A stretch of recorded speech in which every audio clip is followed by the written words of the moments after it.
Hello mga ka-choy! Welcome back to my channel. So today's vlog is to travel kami papuntang Manila.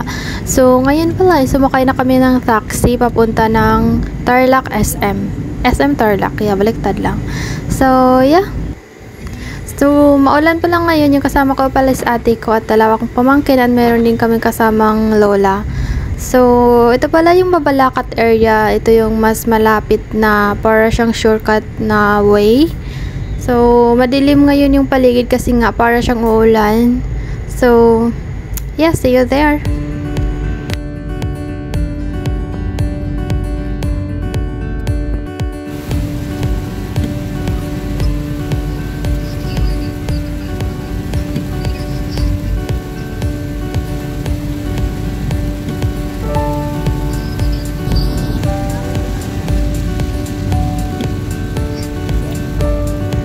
So, ito palang taxi, binayaran lang namin ng 1,200 kasi nga Pacquiao talaga siya. Mga 25 minutes yung travel namin puntang SM Tarlac actually. So, medyo mahal talaga siya kasi nga yung bahay ng atik is papasok siya. So, kailangan talaga namin mag-taxi kasi merong bata at saka maulan talaga ngayon. Tingnan niyo naman, mas lalo pang lalakas to mamaya.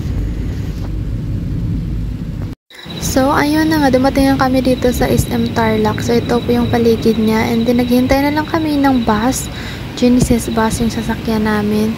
So, marami din pala ditong mga taong naghihintay papunta sa NAIA Terminal. Yung iba naman, hindi lang sa terminal, kundi sa sa Manila. So, ayan na pala yung sasakyan namin na bus.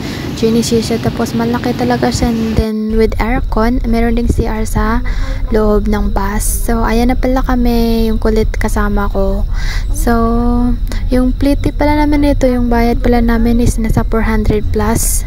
So, ayan na yung ano namin, meron silang maliit na TV, and then makulimlim pa rin yung paligid kasi nga maulan talaga. And then, first time ko pala dito na area na to. Sobrang aliwalas din kasi maraming mga punong kahoy. Yan, maganda tingnan. Lalo na pa siguro pag maganda yung yung panahon. Kaso lang ngayon mga kulimlim talaga.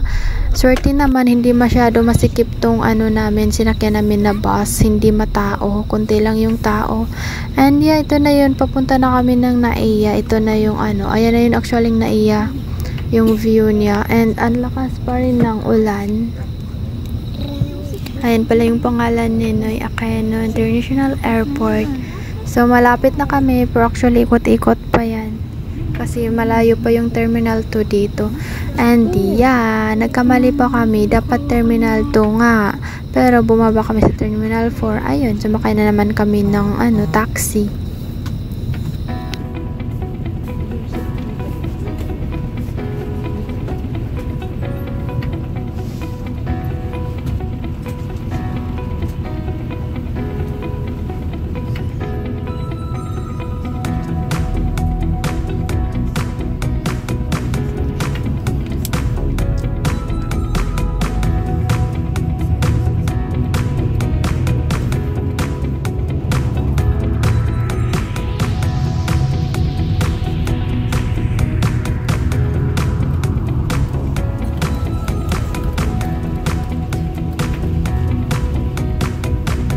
So, after 3 hours nga, dumating nga kami dito sa Terminal 2. So, ito na pala yung situation dito.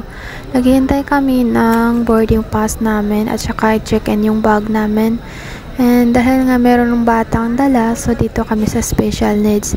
Pero matagal pa rin yung service ng AirAsia. Sobra pang tagal namin naghihintay dyan. Bata man or matanda, ang tagal pa rin. Kasi nga isa rin counter yung naka-open. And then marami kaming bagahe, kaya nga kailangan talaga namin dito i-check-in. So, and then marami din kaming meron kaming kasama isang lola. So, na-over baggage siya. Tapos, hindi namin siya natulungan kasi nga hindi magkaiba yung ticket namin.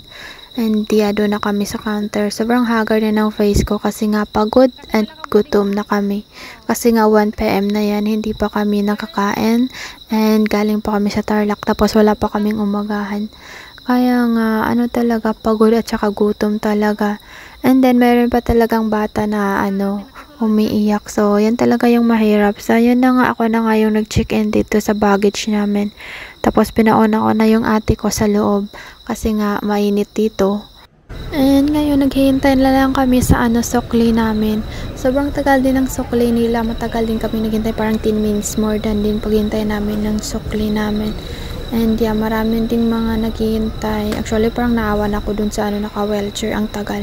And yeah, 1 hour more than. After 1 hour, nakapasok din kami sa loob. Sobrang gutom na. Tapos, na-shock lang ako dito sa loob dahil wala ditong fast food. Mostly mga coffee shop, yung mga stall dito is more than snacks lang. And walang Jollibee. Pagod na yung paa ko actually. Pagod na talaga.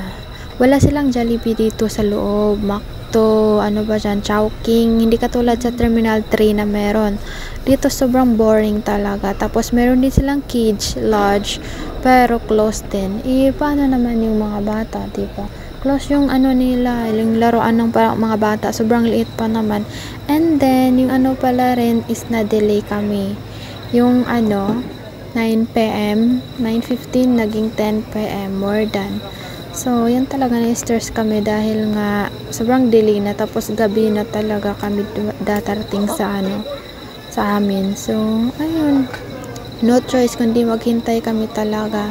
Ayun, nalakad-lakad ko na buong ditong ikot-ikot. Pero ayun pa rin. Walang nag-change. Maraming tao. Buti na lang itong cute na bata na to is nakasmile pa rin. Pero iyak na iyak yan kanina. So, ito na pala gabi na. So, natutulog na yung na kung pamangkin na. Pagod na kasi. Anong oras na? 9 PM na. So, dumami na yung tao. And then, meron pala silang mabuhay lodge dito. Pero ewan ko, wala naman akong makitang pwedeng dyan. Parang wala namang special, iwan ko. Hindi ko alam kung saan yung mabuhay lodge. Kaya, ayun. So, naghanap pala kami ng pakainan na naman kasi nga gutom na kami. So, kumain lang kami ng simple na mami at saka yung isang bread, ganun. Ay. Kaya, kung kayo mag-travel, kailangan nyo magdala ng cup noodles. Meron naman silang free hot water dito at saka cold. And then, dala kayo ng itlog. Yun talaga yung importante. Pwede naman kayo pa-deliver galing sa labas. But, ayun, hassle na din yun. Tapos, maghintay ka rin ng 1 oras. Pa-deliver sana kami. Kaso lang, maghintay nga 1 oras. Sobrang hirap din. So, ayun. Bumili na lang kami dito ng mami. Ganun. Yung mami soap lang. Noodles talaga. Halos noodles yung kinain namin for today's video. Char.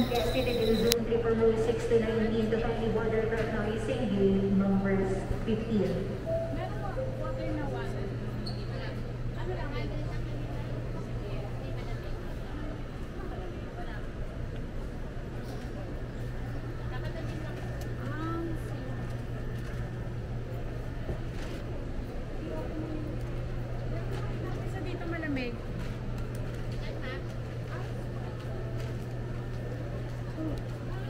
Galing ako doon. Pinakakiwasan ko kung pwede. Text ka daw. 40 pesos.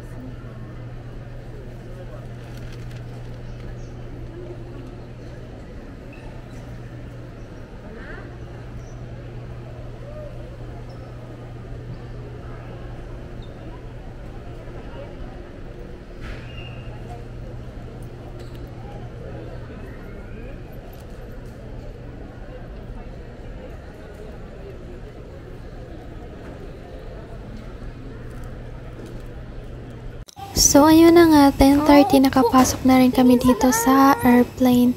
So, yun yung bata na yan, sobrang excited. 3 years old pa yan. Ewan ko kung anong na edad niya makasakay ulit ng aeroplano. Sobrang cute lang, nawamadali at naubo pa yan. Blessed pa rin kahit delay yung flight namin. May rason siguro si Kadel. Delay na delay talaga yung flight namin. And yeah, nakaka-smile pa rin kami. Yeah, naka-picture pa rin kami. Yeah, I'm so blessed. We are so blessed pa rin. So yeah, dito na kami sa loob ng airplane. Ito pala yung AirAsia. Actually, first time ko sumakay dito kasi mostly before is nasa Cebu Pacific ako. And then, yeah, ibang-iba yung airlines nila sa international. Mask over your nose and mouth with the headband tightly around your head and breathe normally. It is normal. Place your land first before assisting others under your care. Your life vest is under your seat. To use it, look over your head like this. Click on the waistband and pull it tight. There is an exit for you. So, after more than 1 hour, dumating na rin kami dito sa Bacolod, Silay Airport. So, ngayon is bumaba na kami dito na kami sa baggage claim kasi meron nga kaming bagahe. So, naghintay kami dito. Medyo matagal din yung paghihintay namin kasi marami din siguro mga bagahe. And then, hindi pa nababa lahat sa aeroplano. So, ayun. Matagal din kami naghintay mga 20 minutes something. So, yeah. Nakalabas na rin kami sa airport. So, dito pala yun kaming labasan. As usual, maingay pa rin yung Pilipinas. Unlike sa Korea, paglabas mo ng airport, ano lang, tahimik, charing. Dito talaga is it's more fun in the Philippines. So, yeah. Sobrang antok na ako at saka gutom. Tapos, umuulan pa doon banda sa ana. Sobrang lakas ng ulan. And, yeah, thank you so much for watching. So, i-part 2 ko na lang yung ano namin vlog kasi ayoko na sobrang taas. Ayan na pala kami, biyahe na kami pa Bukid, probinsya namin sa Isabela. So, ito pala yung sinakyan namin, masikip kasi marami kami tapos maliit lang yung nirentahan namin. And then, upper air naman. Pero okay naman siya. Na-enjoy naman namin yung biyahe namin. And yeah, part 2 na tayo. Thank you so much for all support, guys. God bless everyone. Take care.